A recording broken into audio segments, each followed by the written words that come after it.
Thank you very much, Michelle. Yes, I welcome you in this afternoon. We are still a little bit in the soup coma because we had a wonderful lunch, everybody here. And you worked hard in the European Parliament this morning. And we will start, even Mr. Brok is on the way somewhere. We will start with the MEPs and the assistant of MEP here on the podium. The MEPs got a list of priorities. They had to choose three priorities, and they will present what are their priorities.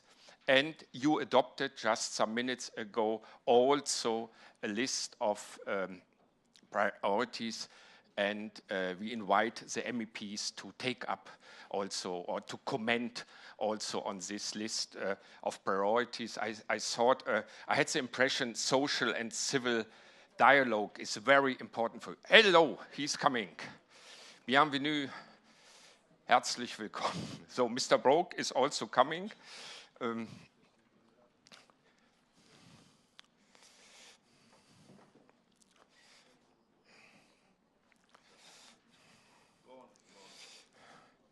Herzlich willkommen. Welcome durch den Regen. Ja. Wollen Sie, will you have some, take a minute to arrive, or will you? Yeah, then we start with, I would like to invite, because Gabi Zimmer was first here in the room, and I invite Gabi Zimmer. I would like shortly to introduce. Please switch off your mobiles.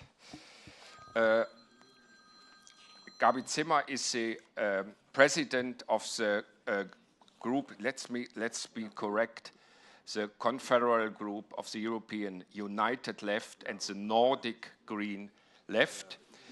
And Gabi Zimmer was already rapporteur and shadow rapporteur for several parliament reports on social policy, the social fund. So she's also an expert in the field of social policy. So, Gabi Zimmer, you have the floor. Is it working? Yeah. Well, okay. Thank you very much for the invitation to this meeting. I'm very happy to have this opportunity to discuss with you in the period we are starting now, the electoral campaign, because I think it's very important to have a backup also to all our discussions concerning fighting poverty, fighting social exclusion inside the European Union. That's why I've seen the proposed 10 points you sent it to us, and it was combined with the request to choose between these 10 points and decide for 3 main points I would like to raise. I decided for priority for develop social justice, well-being, solidarity, and integrate them alongside economic freedoms. I also decided for develop an employment strategy that promotes decent work based on quality of work and minimum wages, income. And my third priority I decided is promote the right to a decent and affordable home. Honestly saying, I decided for this because I was working for a long time on these points, and for me it will be interesting to change to our experiences. To my first priority, to the problems. I think it's necessary to repeat that since the beginning of the crisis, we see that private debts caused by banks and speculators are turned into public debts. This is one of the main points because why the member states, especially these member states which are under memorandum, had to cut the social expenditures, and this has a lot of consequences, impact on the social life. Also, if you look to Greece or other member states, you can see that they have to fight for their existence, that they have to organize their life alone, only based on solidarity between the people, but not between the member states, and not because the state is able to support them. As we see it in Greece, there are a lot of people not able to pay anything for medical care, for health care, for schools, for education. The states have to, or the community on the local level have to replace the authorities on local levels. And that means that a lot of social services are not provided. And for this, we have to say, austerity policy failed. And this is one of our main positions, main demands, that we are saying we have to stop this kind of crisis management. We have to stop the austerity policy immediately. We have to stop it now, because the people are suffering under this kind of policy. Another point I would like to say, now in the European Union are living more than 124 million people in poverty. And we know that one of the causes or the main reasons for the rising up of poverty are the wages, which are on a very, very low level. And for this, my group, and also a lot of other initiatives, organizations, social movements are demanding that we have to discuss about EU minimum wages, EU minimum incomes, which are guaranteeing a decent life above the poverty line. And you know what does it mean. But you know that the treaty is only allowing to discuss about the minimum income, not about minimum wages. But for this, I think we need, in addition, we need a new aspect for the Lisbon Treaty. We need a social union. We have to create it, and this must be discussed also during the electoral campaign. It's not possible only to have an economical union. We have to combine it with a social union. And for all this, we have also to stop immediately we have to stop the privatization of public goods, the privatization of social services, the privatization and liberalization of social systems. We have to stop it, and we have to bring back the public, because the access to social services in a high quality is one of the fundamental rights of the people. On this base, in this point, I see a very, very strong point, strong lack of social rights, strong lack and strong violation of human rights. And because we are not fighting together, we not have a common position, a common strategy, fighting poverty, fighting social exclusion. In the whole European Union, we don't have common criteria, we don't have common binding goals. For this, I think we have to fight a common, or to bring together all the stakeholders. We have to enhance the social dialogue. We have to discuss or enhance also the dialogue with the people which are concerned from this policy. We have to discuss with people, with disabled people. We have to discuss with all the vulnerable groups, and not only to decide over them. Let me say one point on also concerning the right to decent and affordable home. More than 450,000 persons are homeless every night in the European Union, more than 450,000. And then what what is the lack to fight against this is that we don't have concrete criteria, we don't have concrete data. Many of the member states are not in the situations that they can say how many people don't live in their homes. They don't know how many cuts off of power we have. They don't know the concrete situation of people who are evicted. And for this, we need a new strategy, also to look on the situation of these people, because in every strong winter, we have the situation now that more people are dying now also inside their home, because they are cutting themselves power, because they are afraid that the providers will cut them energy and power. And for this, I think we have to be very, very concretely and very strictly on this concrete points, and not only to discuss, yes, we need more social rights and so on, and we have to bring it on a concrete, found on a concrete base, and to say we are obliged to do more and to do it together.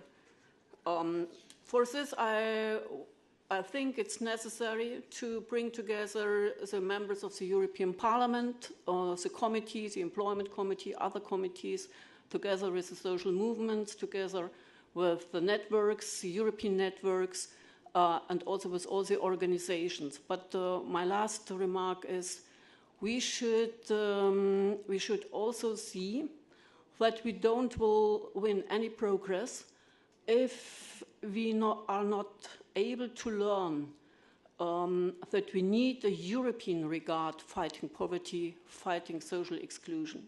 If we are only looking on poverty in our member states, we will not have a common strategy. I remember well when 2 years ago it was forbidden for me as a German MEP to present an exposition concerning poverty and social exclusion in Poland, saying you are able and you are allowed to look on poverty in your home country, but it's not in your competence to look on poverty in another country. But if we don't learn that we are responsible for what is going on in the European Union, we will not be successful to fight poverty in the European Union. Thank you. Thank you very much. I think this was already a lot of food for discussion later on, but if there is not a very urgent question from the auditorium right now, I would like to invite Elmar Brok to continue his presentations. I can't see for the moment.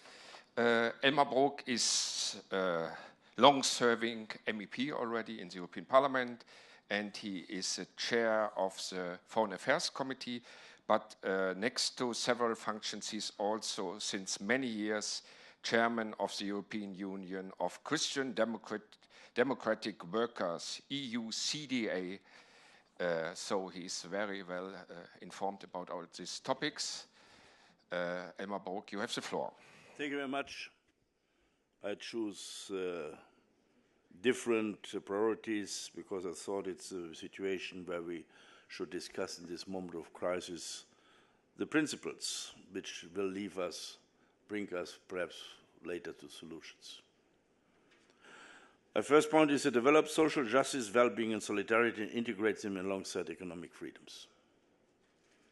I think this is a very important question because I believe that a successful policy can only be done if there is a unity of economic, social, fiscal policy.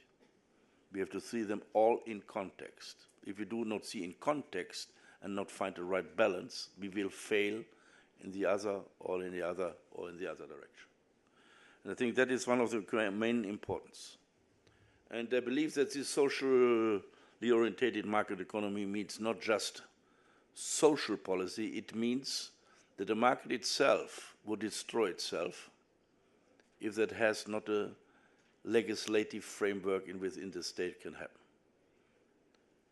That would be, at the end of the day, become monopols and oligopols and Manchester liberalism. Socially orientated market economy means be the framework. Competition policy, for example, is part of this framework, that the big companies cannot destroy totally the small companies, to say it in a short way. But also, all parts has to be put into a framework. A market without legal framework does not create taxes, does not finance educational policy, does not finance environmental policy, and so on. And therefore, it's needed to have it always on the level where the market takes place. The market is the best place to create values and profits when you use short, small resources. And it's better than any other system to create values, but only if it's put in such a framework. A social market economy is better than liberalism on one side, which is only on the market, and better than every state central planning system. But we have to see in this crisis that we did not follow that route worldwide. We have done a lot of things in that setting state regulations in normal economies, but not for financial services. And this market could not anymore set in a framework on a national level because this market is European and global. And therefore it was possible that the bankruptcy of one bank in the United States led the whole world into a disaster. Even a strong economy like Germany had minus 5% growth in 2009. To come out of that crisis in Germany alone by bailing out banks and have programs in order to keep people in work cost the German taxpayer alone in Germany, for Germany, 500 billion euros. And the German sovereign debt climbed from 60 to 80%. Therefore, it's important what we do now with banking union in order to find a balance, in order to put a framework there that not a company, not a branch can put a state, the whole economy, and the workers into a turmoil. And I can give you other examples for that. And I think that is the important point. It can create a social justice because in this framework it can develop a situation that you have a fair distribution of the wealth, that a fight between political parties and between social partners, the classical way to do that, and it's great solidarity for the weaker ones. But combined with these economic freedoms, which give the market the possibility to create the wealth which can be distributed. And I believe that we are not in a crisis because of austerity policy. We are in a crisis because we did not follow the route of socially oriented market economy and made a proper policy to find a way of fair distribution of wealth, competitiveness, which is part of it, and use the possibility of the market in a controlled way. What we had to do an answer is, with not enough good instruments on the European level, was a difficult question. But we got a situation that we avoided a crash like 29, which would have been for everyone the most disastrous situation. That was avoided. And here we cannot say, I believe that austerity alone does not solve the point, but without fiscal solidity is also no problem to be solved. We have to find the right balance, where we had to find the right instruments because they were not there on a European level until 2009, for fiscal solidity, for competitiveness, which is a condition for economic survival, and for growth. All these things belong together. Not one of them, all three belong together, and then could be the outcome a better social policy. And I believe that we are now on a way to do that after this incredible harm it has done to people in some countries. And here also comes the question of social partnership to that. In countries where you have no social partnership, we have special problems. When 1.5 years ago, just as Mr. Samaras took office in Greece, to the Greek trade unions, I found out that despite the crisis, there had not been one debate in meeting between government, employers, and trade unions. They didn't talk to each other. Then you cannot come to a policy of social partnership and solve the problem. In countries where you have social partnership, a system of workers' councils and so on, you came better off. The German success story of the last 10 years is not just a question of laws. It's a question that in a German system, especially in more small and medium-sized companies, the employers and the workers' council cooperated to make a company fitter. So this social partnership was an incredibly important question to come to such a sustainable development in order to bring social justice and competitiveness and at the end of the day jobs together. I believe that is, I think, the question. I believe the market is still the best place to create value in the context of limited resources. This fundamental mechanism should not be questioned.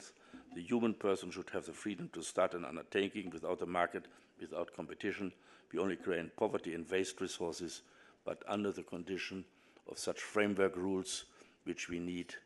This is the role of the state. This way, regulation of the financial markets, of the distribution, social security, and other expressions of solidarity between people will make sure that economic progress benefits all responsible members of society, and economic or financial monopolies will be avoided. Second question, develop the macroeconomic and industrial policy based on sustainable and indigenous development and rich competitiveness. We see today that the painful structural reforms in many member states of the EU show first encouraging results. Greece has registered the first current account surplus since decade. In Portugal, the economy has returned to growth, which is more sustainable based on actual competitiveness and small but starting increase of jobs. In a globalized economy, we must increase our competitiveness, but there are different ways to do this. Just cutting budgets will not bring the solution, since we cannot evaluate our currency in the Eurozone. We can only rely on structural changes. A good example is the education system, where we have seen that in many European countries there was a bad transition between school and working life. You see, I'm too quickly.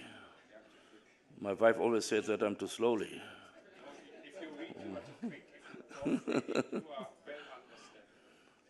A good example is the education system, where we have seen that in many European countries there was a bad transition between school and working life, especially for students in technical professions.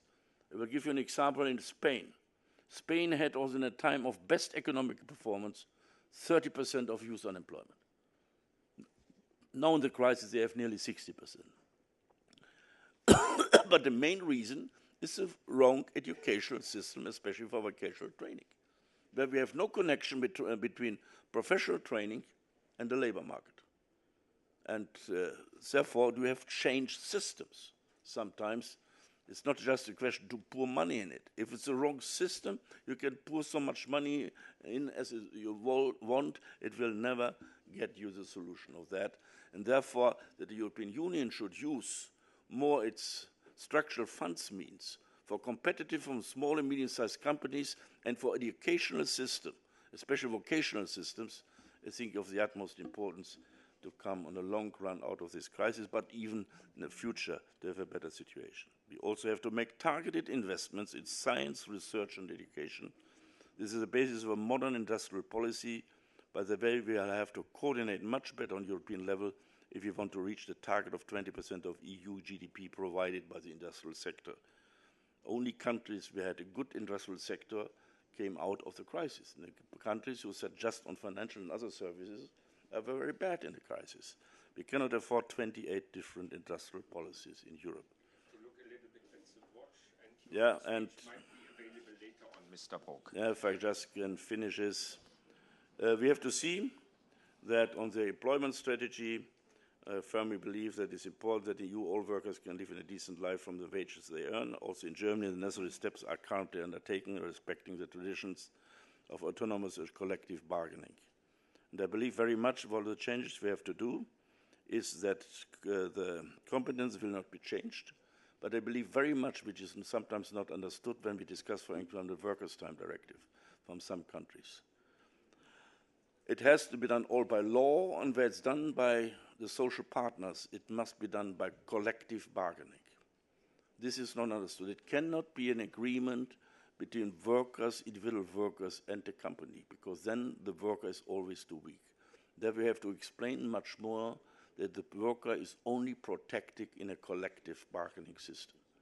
And I think here many people are not aware of that. But let me say one point last, the rest we can talk later over.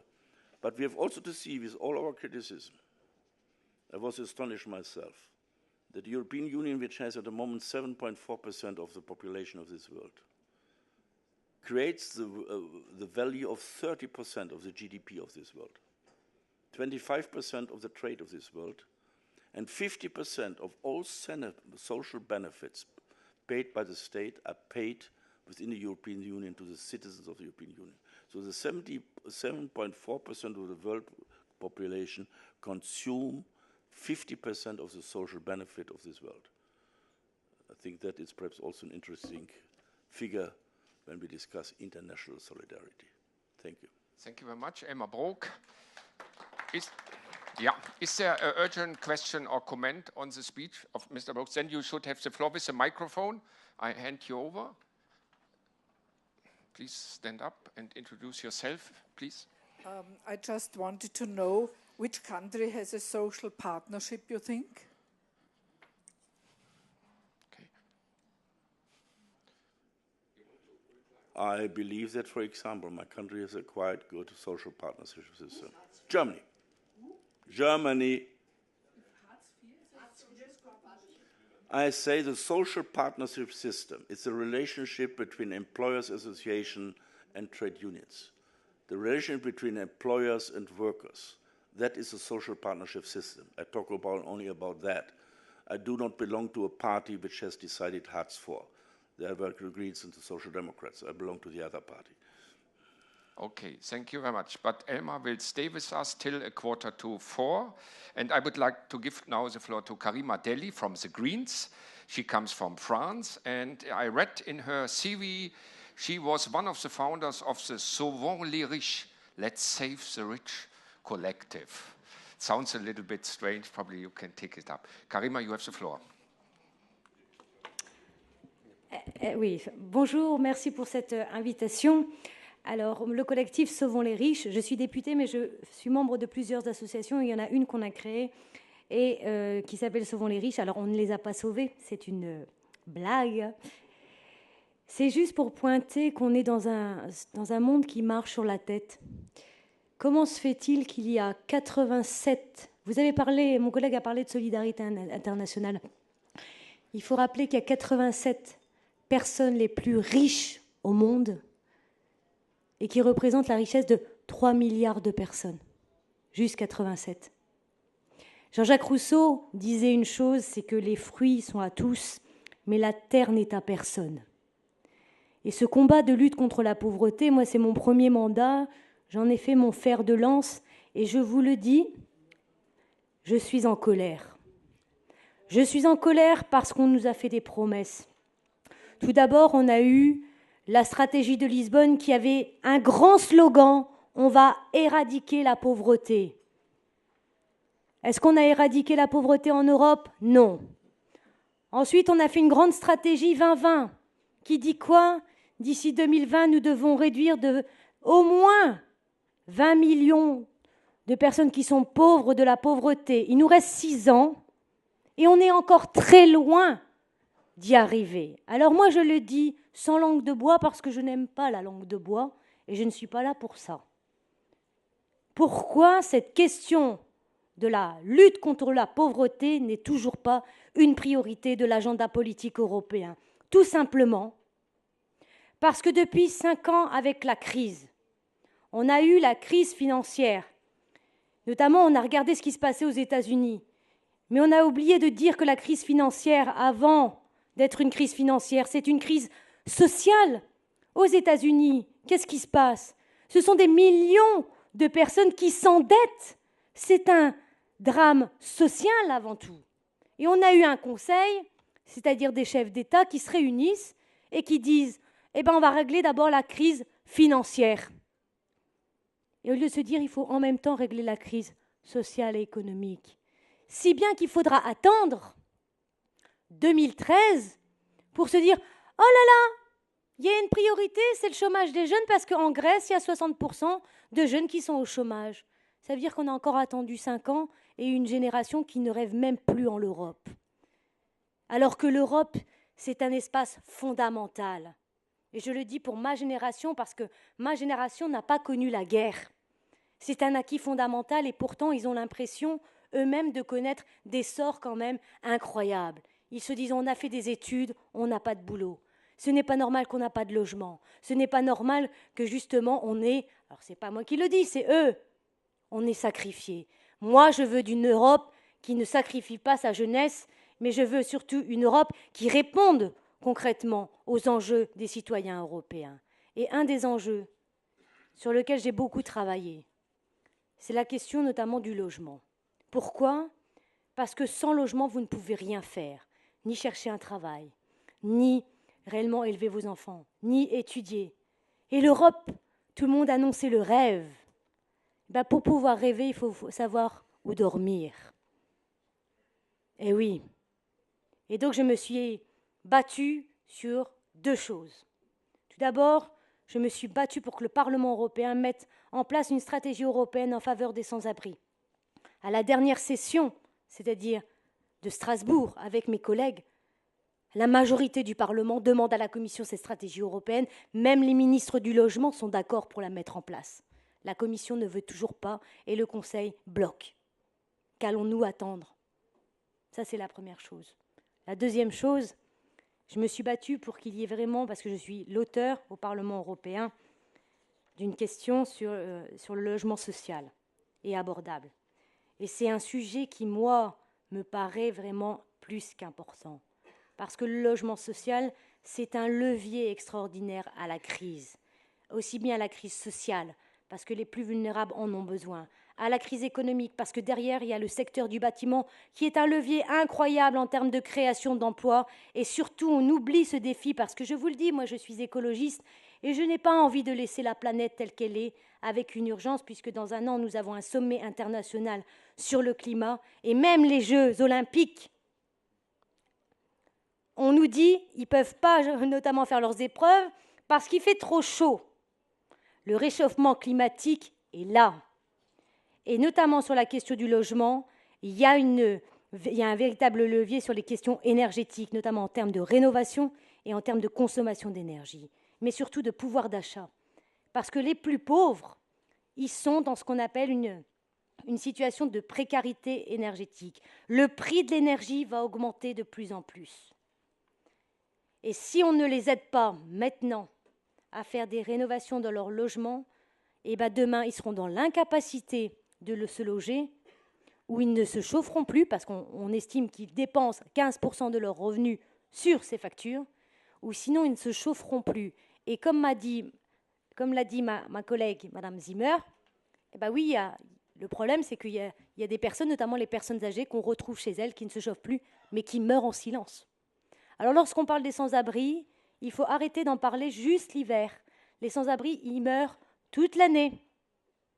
Et par rapport aux chiffres que j'ai au niveau de l'Union européenne, il y a 5,7% de la population européenne qui souffre de privation de logement. Pourtant, on a un grand texte qui s'appelle la Charte des droits fondamentaux.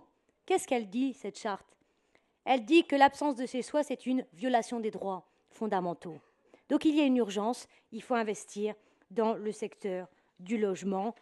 Nous nous attelons véritablement. Mais l'Union européenne a aussi des voies pour enclencher d'autres thématiques lorsqu'on parle de logement décent et abordable. Qu'est-ce qui se passe aujourd'hui au niveau de l'Union européenne ? C'est qu'il y a plein d'États où il y a des bulles immobilières. Les prix ont tellement explosé que les gens ne sont même pas capables de porter justement leur dossier pour pouvoir accéder à un logement. Et bien, l'Union européenne doit être capable de régler ces questions de bulles immobilières. J'espère être réélue pour qu'on puisse réellement aborder ces questions-là qui sont des véritables questions importantes. Donc ça, c'était ma première priorité. Ma deuxième priorité, bien sûr, c'est la question de la stratégie de l'emploi. Comment ne pas être ému aujourd'hui lorsqu'on a le chiffre 26 millions de chômeurs en Europe?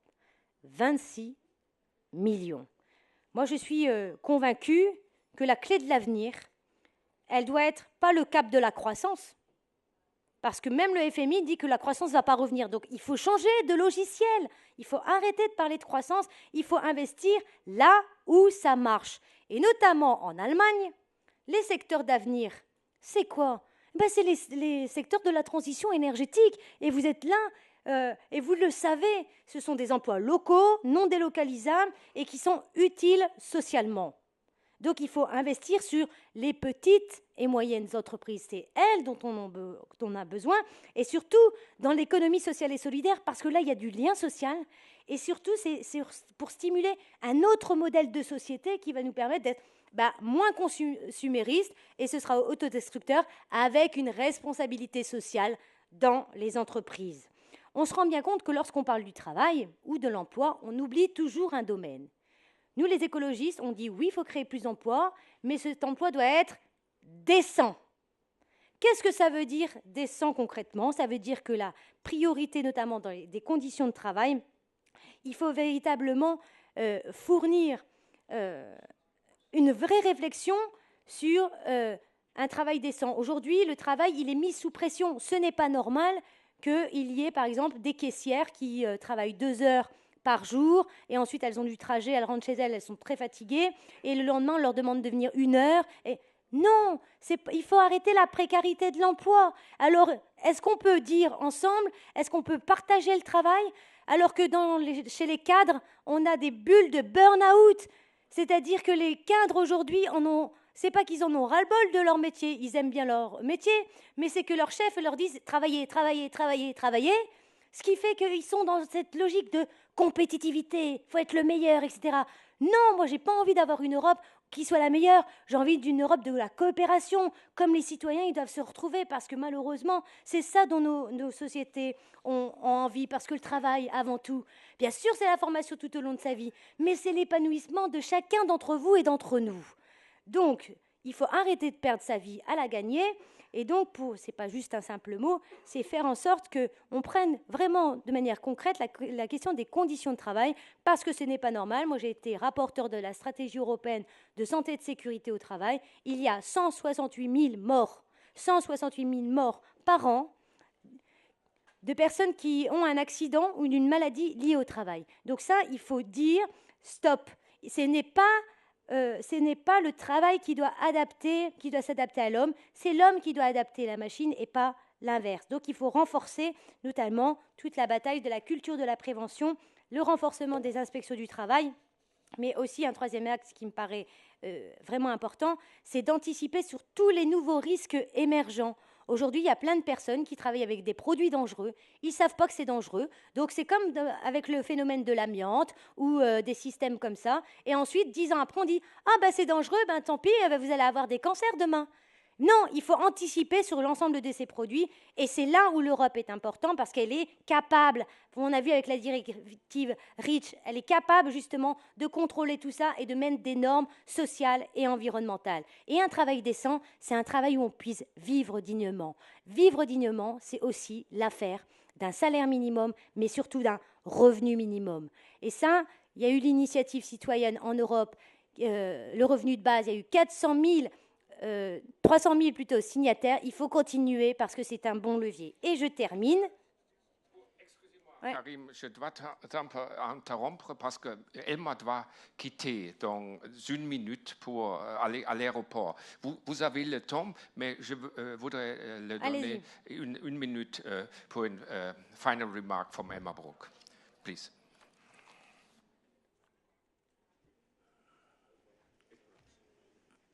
Thank you very much, but I have a speech in my district to trade unionists, and therefore I have to work sometimes also in my district. So sorry for that. Most what Mrs. Zimmer and our Greek colleague has said about what we should achieve: better housing, higher wages, less unemployment. I can agree. But it's a question how to achieve it. That, I think, is sometimes a problem. So I can reread myself that we have to find the right balance between different goals. I agree also we have to do more on the environmental side. But we have to do in a practical work in the European Parliament to work on an energy question, an environmental question in that way that, for example, industries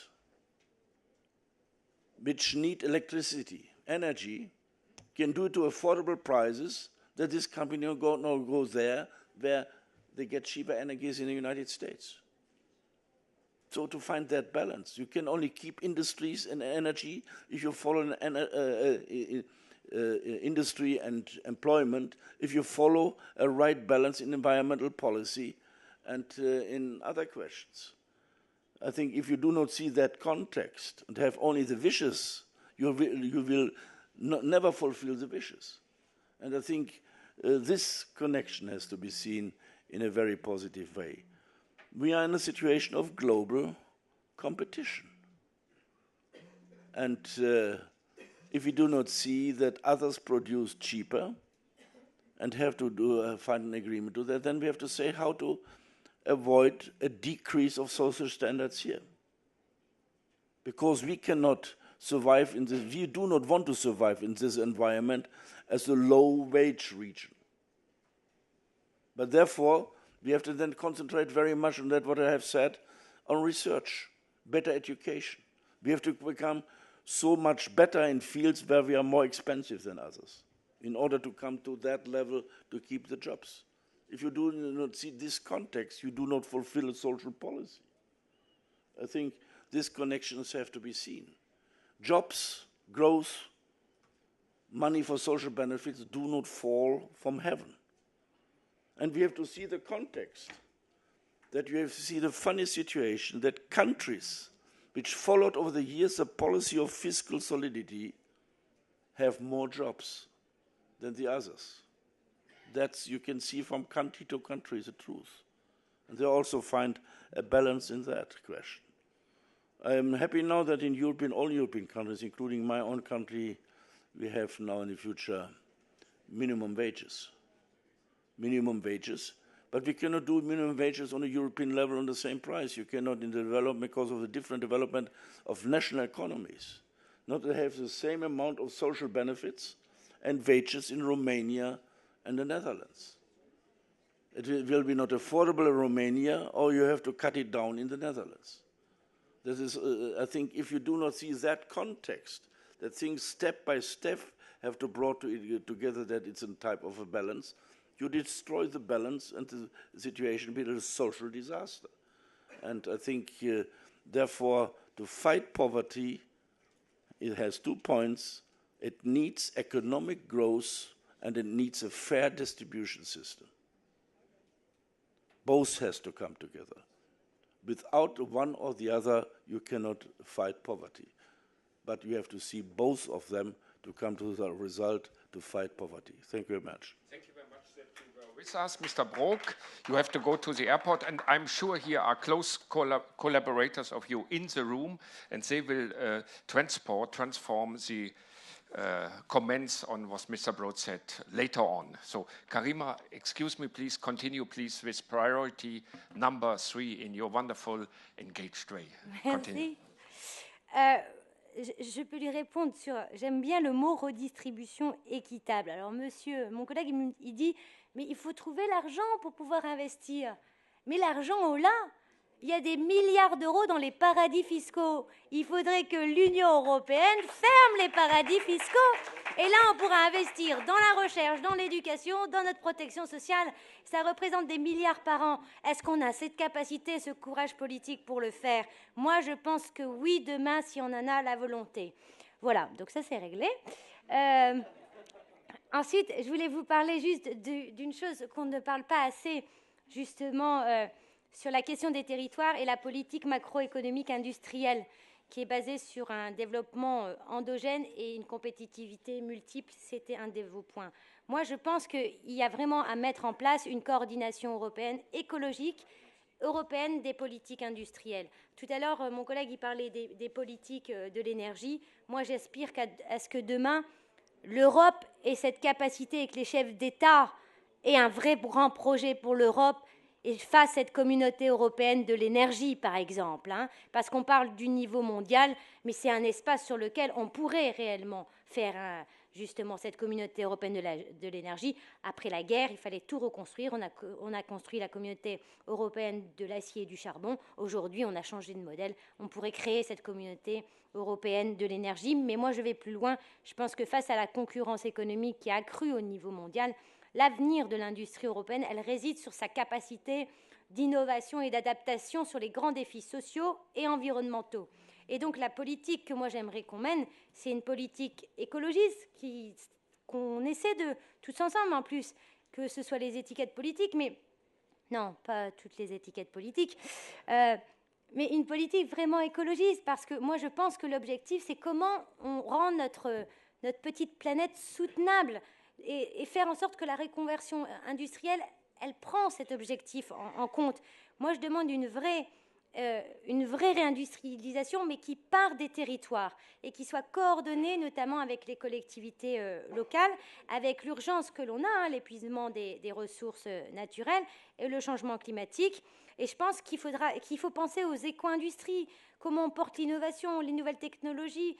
Et tout ça, c'est vraiment important pour les citoyens et pour les entreprises européennes, et de regarder toutes les filières, parce que justement, on a tendance à ne pas regarder il faut regarder la filière depuis son commencement, c'est-à-dire toutes les filières, notamment de l'appareil de production, et donc davantage véritablement respectueux de l'industrie, de l'environnement plutôt, et donc vraiment de produire un verdissement des processus de production. Ensuite, on a fait des calculs chez les écologistes, rien que l'éco-industrie, si on reconvertit vraiment les systèmes, parce que vous avez, je vais vous donner un exemple, l'industrie automobile, c'est un gros secteur au niveau européen. On sait très bien que c'est très émetteur de gaz à effet de serre. Si on reconvertit avec des voitures plus sobres en carbone, et notamment on reconvertit l'ensemble de la filière, notamment sur la réparation, sur la décomposition des véhicules et tout ça, eh bien, on voit qu'on crée une nouvelle filière, c'est notamment l'économie circulaire, qui fait que c'était des nouveaux enjeux qu'il faut mettre sur la table. Et quand on regarde tous les secteurs, notamment des énergies renouvelables, sur les politiques de l'eau, etc., tout ça, ce sont des millions d'emplois, avec bien sûr le fait d'investir les petites et moyennes entreprises et de renforcer l'économie sociale et solidaire. Et donc, ça veut dire que pour réellement avoir une vraie filière industrielle en Europe, il faut miser sur la question de la formation professionnelle. On n'y arrive pas si on n'investit pas dans ce secteur qu'est la formation professionnelle, qui aujourd'hui est véritablement, on voit dans tous les pays, c'est vraiment un secteur sur lequel il y a énormément de coupes budgétaires, alors que c'est là où il faut y aller. Et que l'Union européenne, il faut qu'elle propose des financements, bien sûr en faveur de la recherche et de l'innovation. Mais je suis désolée, moi je suis écologiste, mais je ne comprends pas pourquoi on met des milliards d'euros pour ITER, qui est un projet qui ne correspond pas aux défis sur lesquels demain on a besoin réellement de créer. Et ensuite, on a parlé de fiscalité, j'ai parlé un peu de paradis fiscaux, mais c'est vrai qu'il faut une vraie fiscalité dans nos différents États. Et je pense qu'une chose dont on oublie, c'est véritablement une fiscalité écolo. Et ça, c'est véritablement des enjeux où on pourra justement, avec ces genres de financement, investir pour l'avenir. Et quand monsieur il me dit oui, mais il y a d'autres États, les Chinois et d'autres États qui sont en concurrence avec l'espace européen, ça ne nous empêche pas à un moment de dire c'est donnant-donnant. Hein. C'est-à-dire que nous aussi, on est la plus grande plateforme commerciale au monde, l'Union européenne. Nous, on doit être capable aussi d'un moment de mettre des normes sociales et des normes européennes, parce que ça va aider aussi les salariés chinois si on leur dit nous, on veut que vous ayez la capacité d'être syndiqués. On voudrait aussi que vous soyez capables d'avoir des salaires minimums, etc. C'est ensemble l'équité. c'est pas juste sur l'espace européen. La mondialisation, elle a du bon, parce que si on serre les coudes, eh ben vous allez voir que la solidarité, elle sera en route. Merci.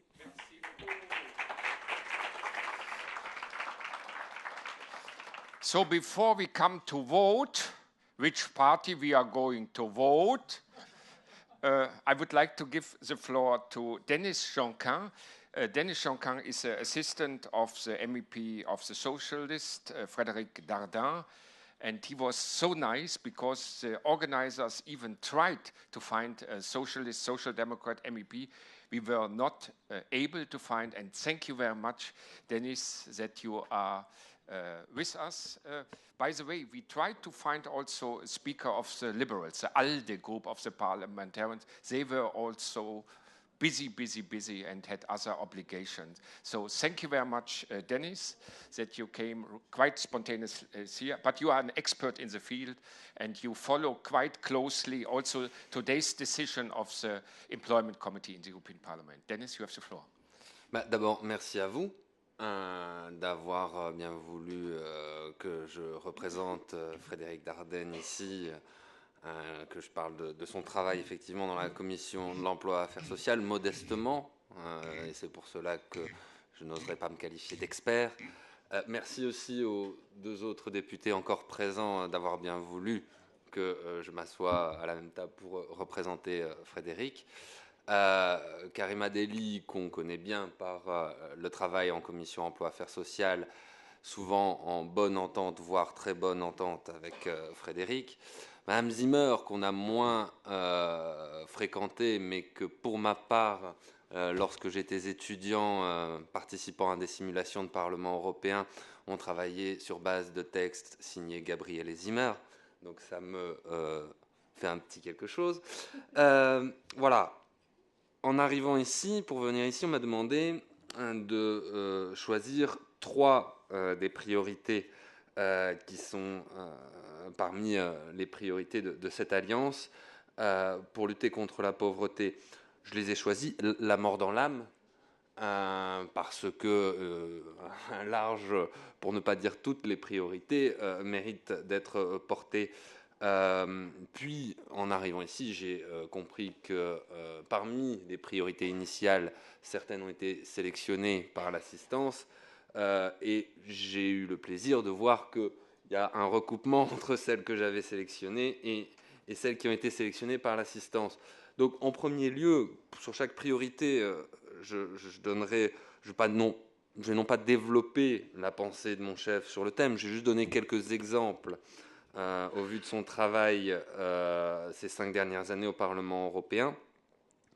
Et je vais commencer par la promotion d'une fiscalité progressive et équitable. Fiscalité sur ceux qui sont... Une fiscalité progressive et équitable, c'est d'abord une fiscalité sur ceux qui sont en mesure de payer, et qui actuellement payent relativement peu.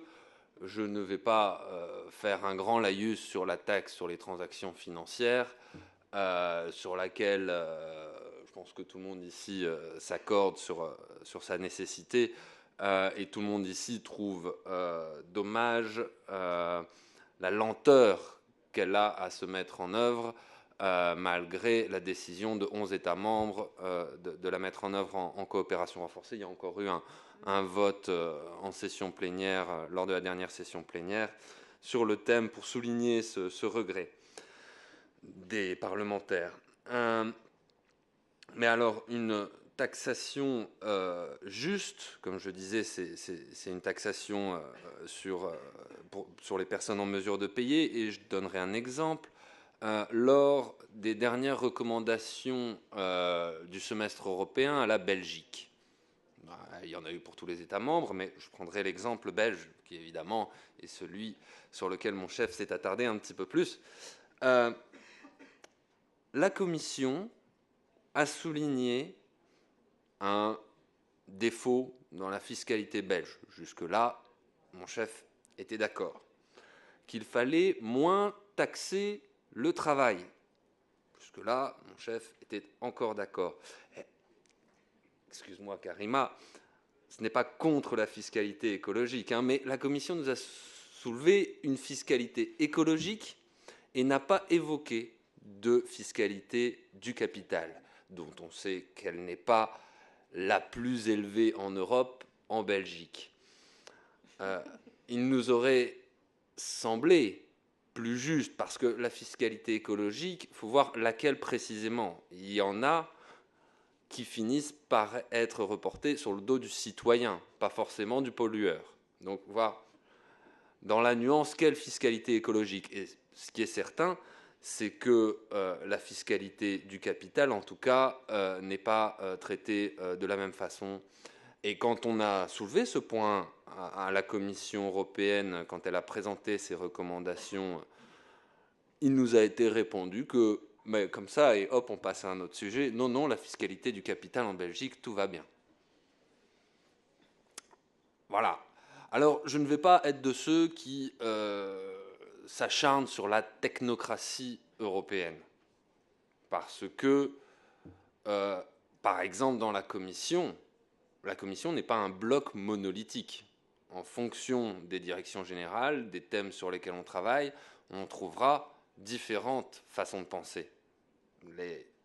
Quand bien même ce sont des fonctionnaires, ils ne pensent pas de la même façon à la direction générale de l'emploi et à la direction générale de la concurrence. En l'occurrence, c'était un monsieur de la direction générale de la concurrence qui me répondait que tout allait bien sur la fiscalité du capital. Bon, voilà, ça sont deux thèmes, deux exemples, enfin un exemple que je voulais donner par rapport à ce thème de la taxation. Sur la deuxième priorité que j'avais sélectionnée et qui a également été sélectionnée par l'assistance, develop an employment strategy that promotes decent work based on quality of work and minimum wages and income. Déjà, l'argument de M. Brok donné il y a quelques minutes, on ne peut pas établir des niveaux équivalents de revenus ou de salaires pour l'ensemble des pays européens. Bien sûr que non. Enfin, on n'est pas stupide. On sait bien que le coût de la vie n'est pas le même en Roumanie ou en Belgique. Il suffit de faire des proportions. Quand on dit 60% du revenu médian ou 60% du salaire médian de l'État membre, c'est ainsi qu'on équilibre les choses. Évidemment, on ne peut pas donner le même niveau de salaire minimum partout en Europe parce que les choses ne sont pas égales partout. Donc voilà, c'est un argument pas tout à fait opérant, me semble-t-il. Alors, développe, le point que j'ai sous les yeux dit « Develop an employment strategy based on minimum wages and income ». Je dirais que au niveau du Parlement européen, on n'en est plus au développement, on en est aux demandes de mise en œuvre très concrètes. Ça n'a pas été facile, ça n'a pas été tout de suite. Je me souviens du rapport de la camarade de groupe de Mme Zimmer, Mme Figueiredo, sur le revenu minimum partout en Europe, où on évoquait déjà ce pourcentage de 60% du revenu médian par État membre. Excusez-moi. Il y a eu des faits sur ce rapport, une opposition a été mise en minorité. Un petit peu plus tard, il y a eu le rapport de Frédéric sur la plateforme européenne de lutte contre la pauvreté pour mettre en œuvre l'objectif chiffré qu'évoquait Karima tout à l'heure.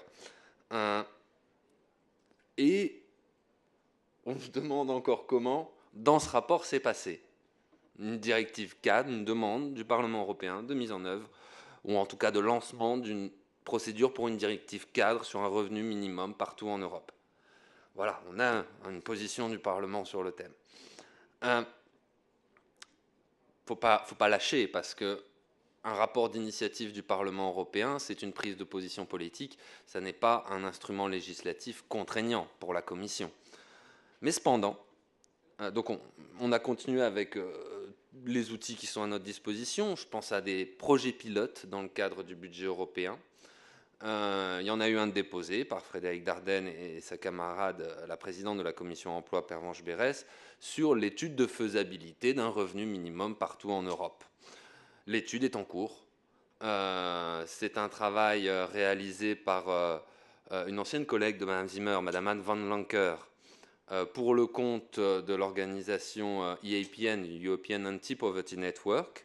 Le travail avance bien. On va essayer, avant la fin du mandat, de mettre en place un événement pour présenter les résultats des travaux aux parlementaires européens. Et donc voilà, donc c'est un travail de longue haleine, de changer un agenda politique, mais ce n'est pas impossible. Par rapport à... je passe à la troisième alors, mais juste une chose sur le cadre juridique qui nous empêcherait pas pour un salaire minimum et un revenu minimum. Salaire minimum, le traité semble dire clairement non.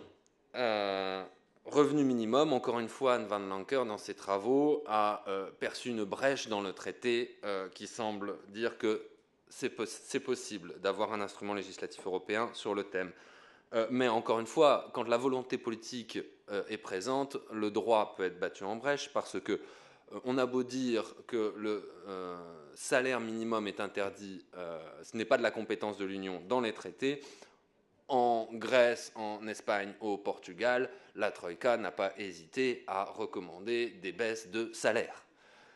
Donc, la subsidiarité, le droit, est à usage variable en fonction des interlocuteurs. Voilà. Troisième point. Très court.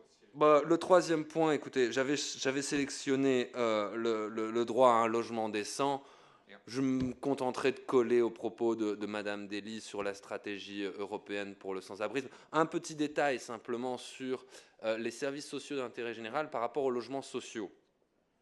Services sociaux d'intérêt général, c'est la traduction au niveau européen de ce qu'on entend, parce que je suis français également, en France et en Belgique comme service public.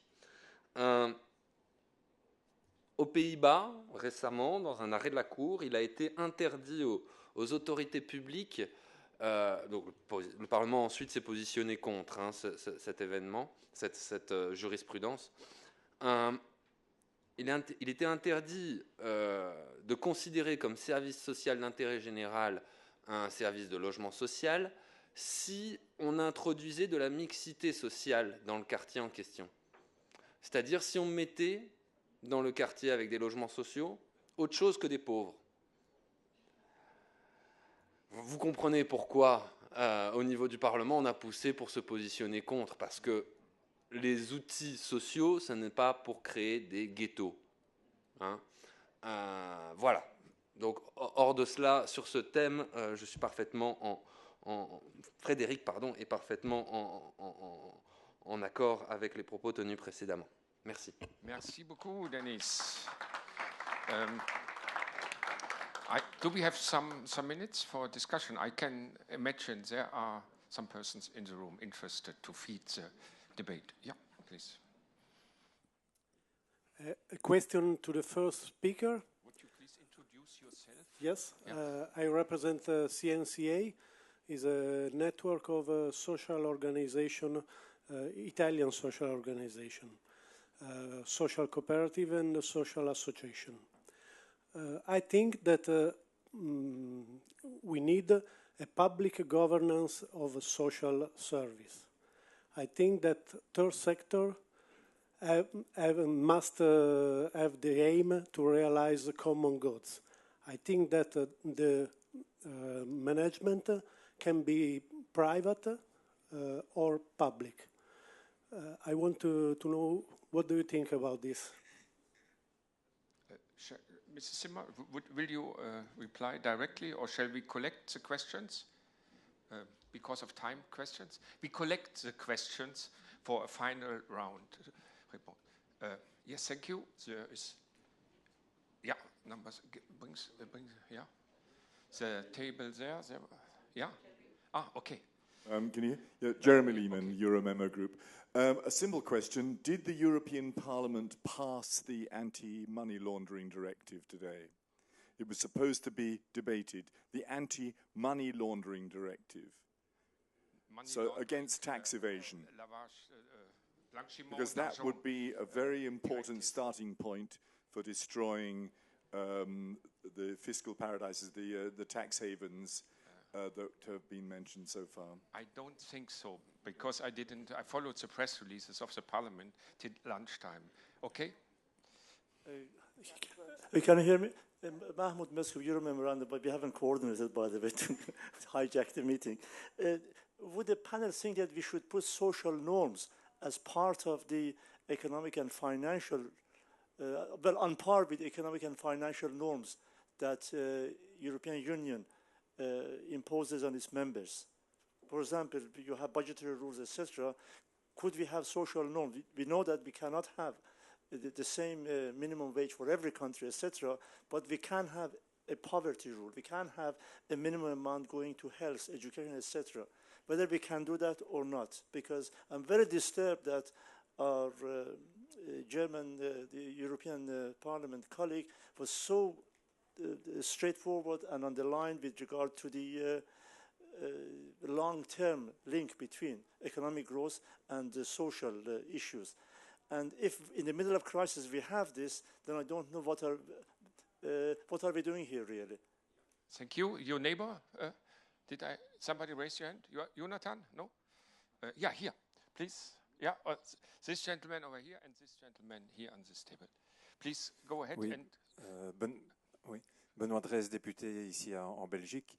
J'étais intéressé par les propos de Madame Dely et sa priorité sur le logement. Je pensais jusqu'ici que le logement était surtout une compétence nationale.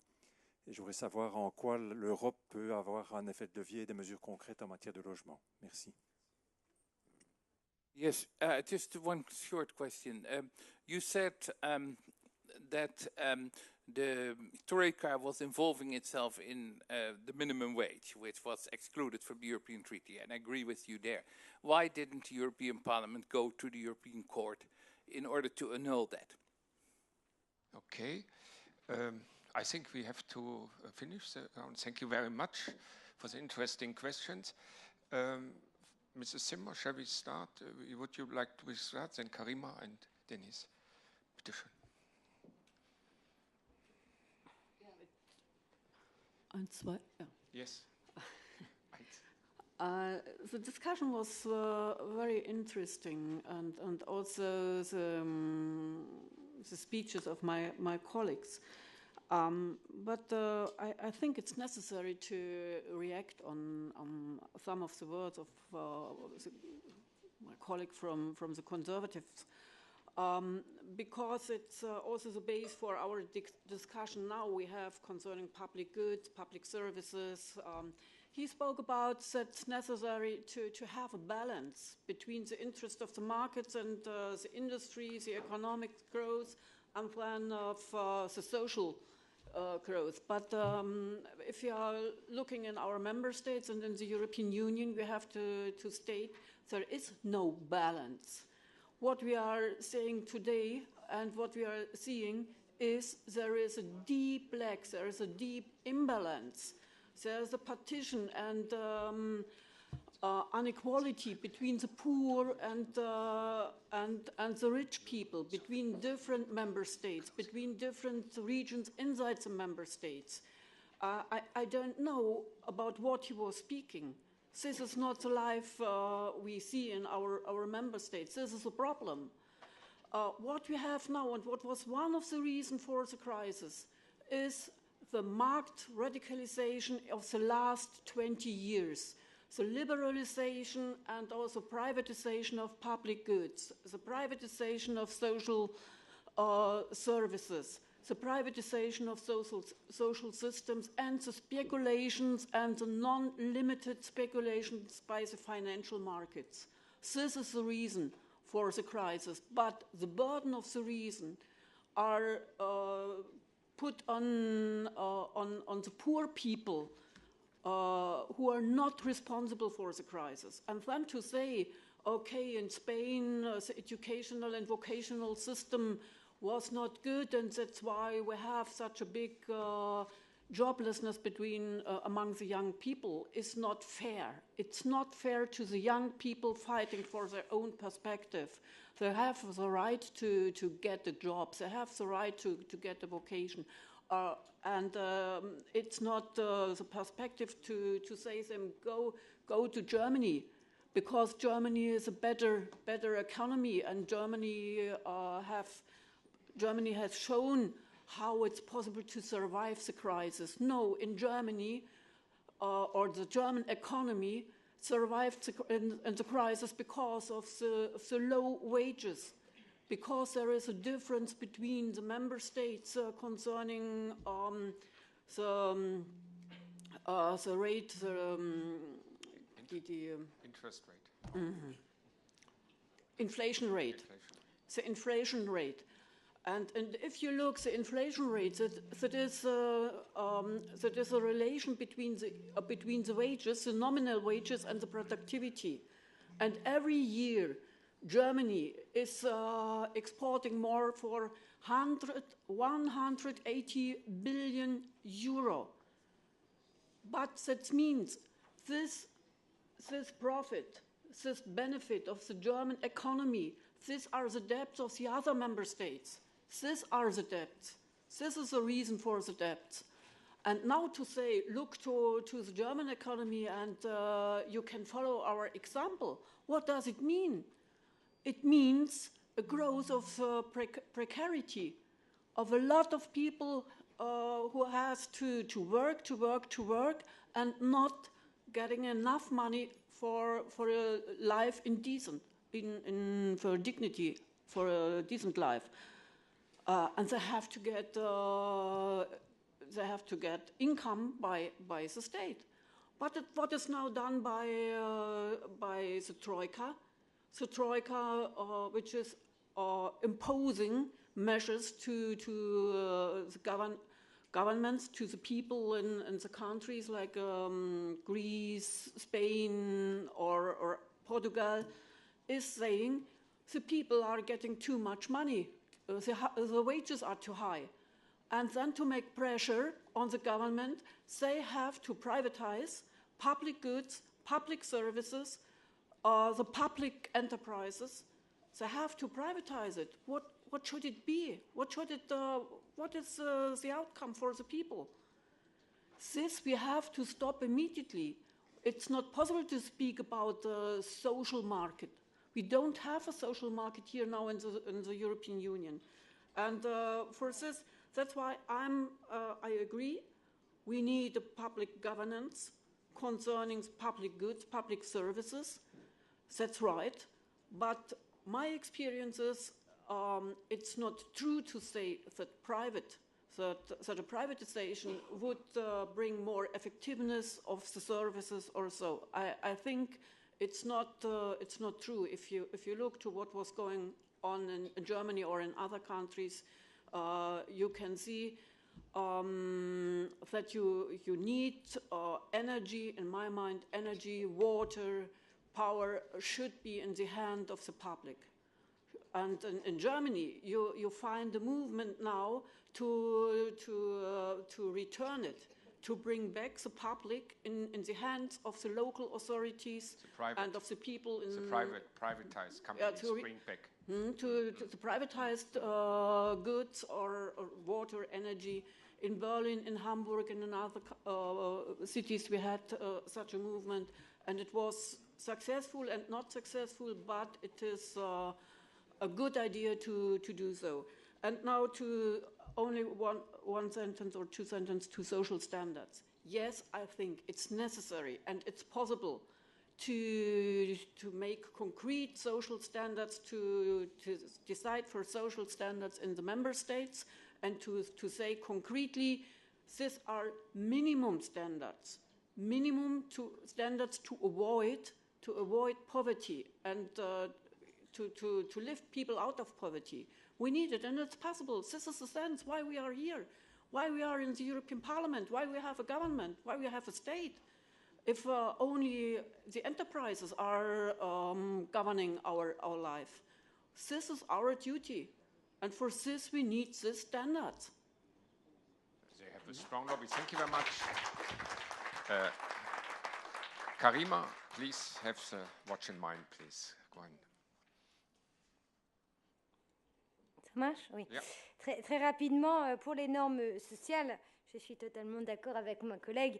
Je pense que plus on mettra de normes sociales, plus on aura une harmonisation et on aura le mieux-disant social, une Europe tirer par le haut le salaire ou le revenu minimum, c'est pour éviter aussi le dumping social, parce qu'il y a une exploitation aussi des salariés hongrois ou bulgares, etc., parce qu'eux, ils n'ont pas justement ces normes-là. Et si demain, ils ont ces normes-là, il y aura une harmonisation qui fait que les grosses industries ne pourront pas aller dire on prend de la main-d'œuvre moins chère, quelles que soient leurs conditions de travail, et on s'en sert. Non.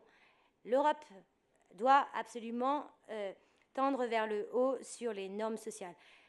Par rapport à ça, il y a un combat qu'on est en train d'essayer de gagner au Parlement européen, parce que vous savez, il y a les fameux semestres européens, donc les semestres économiques. Et on est en train de se battre notamment pour dire arrêtez d'avoir juste les yeux rivés sur l'économique, regardez le social. Et on se bat pour que de nouveaux indicateurs apparaissent, notamment les indicateurs de la pauvreté, notamment les indicateurs sur, par exemple, l'accès, elle l'a très bien dit ma collègue, à la santé, etc. Ce sont des nouveaux indicateurs qui doivent apparaître, parce que toute notre économie, notre modèle est basé sur un indicateur, c'est le produit intérieur brut. Et ces indicateurs, il n'est pas révélateur de ce que font notamment nos régions et nos territoires. Par exemple, moi je suis d'une région qui s'appelle l'Île-de-France, c'est considéré comme la région la plus riche d'Europe, alors qu'il y a des poches de pauvreté qui sont énormes et on ne les voit pas avec ces indicateurs. Donc il faut changer tout ça. Pour le député qui parlait du logement, vous avez dit oui, mais le logement, c'est pas une question, c'est pas une compétence européenne. Alors, en soi, le logement, c'est pas une compétence européenne, sauf que le logement, c'est une grande maison et toutes les portes, il faut les ouvrir. Lorsqu'on parle d'efficacité énergétique, hop, c'est dans le logement. Lorsqu'on parle des aides d'État, hop, c'est dans le logement. Lorsqu'on parle des services d'intérêt général, hop, c'est dans le logement. Lorsqu'on parle des fonds européens, hop, c'est dans le logement. Lorsqu'on parle du droit à la concurrence, hop, c'est dans le logement. Au fait, le logement apparaît dans tous les secteurs. On ne dit pas c'est de la compétence européenne, mais tous les secteurs derrière sont bien de la compétence européenne et concernent le logement, d'où la volonté d'avancer sur ce dossier au niveau européen. Ensuite, il y avait une autre question. Répondre en bilatéral, peut-être. C'était quoi la troisième question? Ok, merci. Denis. La procédure devant la Cour, mais je vais m'en occuper ça. Ah, d'accord. Donc, sur la gestion par les autorités publiques des services publics, Mme Zimmer a répondu amplement. Sur la directive anti-money loan, je suis navré ce matin de m'être concentré exclusivement sur la commission de mon chef, emploi, affaires sociales, la commission affaires économiques et monétaires, je ne saurais vous dire. Sur les normes sociales dans le cadre de la gouvernance économique. Oui, on mène cette bataille au Parlement européen et il y a des avancées. Je vous disais tout à l'heure que la Commission européenne n'est pas un bloc monolithique où tout le monde pense pareil. Est sorti, il y a quelques mois, un tableau, un scoreboard, comme ils disent, social. Problème avec cela, il n'est pas contraignant, il n'est pas sur un pied d'égalité avec les autres éléments du semestre européen, les éléments économiques. Alors, mais cependant, je crois que le commissaire Andor, qui a réussi à faire passer ça au niveau du collège des commissaires, honnêtement, je ne sais pas encore comment il a fait, parce qu'il est loin d'être majoritaire, et je crois que c'est quand même une avancée qui peut être saluée. Précision légèrement technique sur, effectivement, ce qu'on disait tout à l'heure sur les services sociaux d'intérêt général et le lien avec le logement. Effectivement, normalement, le logement n'est pas de la compétence de l'Union européenne, mais les services sociaux d'intérêt général, oui. C'est dans ce cadre qu'on peut fournir, à titre d'exception, de l'aide publique à ces services, donc au logement social. Et donc c'est par cette bande-là qu'il y a une compétence de l'Union européenne, c'est sur les aides d'État. Par ailleurs, dans les fonds structurels, il y a certaines lignes budgétaires, pas assez renforcées pour beaucoup d'entre nous au Parlement, sur la transition énergétique en matière de logement. Maintenant, sur la question de porter ou pas devant la Cour la non-action de la Commission en termes de salaire et de revenu minimum. Alors, non-action, je trouve le terme un peu exagéré. Octobre 2012, le commissaire Andor a sorti un paquet emploi avec à l'intérieur une recommandation pour les États membres d'instaurer un salaire minimum chez eux. Salaire n'est pas dans la compétence de l'Union. C'est bien pour ça qu'il s'est contenté d'une recommandation. Mais c'est déjà, encore une fois, quelque chose dont on n'avait pas l'habitude. Maintenant, sur le revenu minimum et le fait que le Parlement européen a obtenu un positionnement dans un rapport sur une directive cadre, malheureusement, comme je vous l'ai dit, c'est un rapport d'initiative. Donc c'est un positionnement politique. Il n'est pas contraignant, il n'est pas juridiquement contraignant. Et donc sur cette base, on ne peut pas aller devant la Cour. Je le regrette, évidemment, mais je crois que si on avait été dans le cadre d'un document législatif, les majorités actuelles, l'état des forces actuel au Parlement n'aurait pas permis qu'on obtienne cette demande. Voilà. Thank you very much, mesdames, messieurs, sur le panel. Thank you very much for the lively debate. We could continue. So energy, this energized you also a little bit for the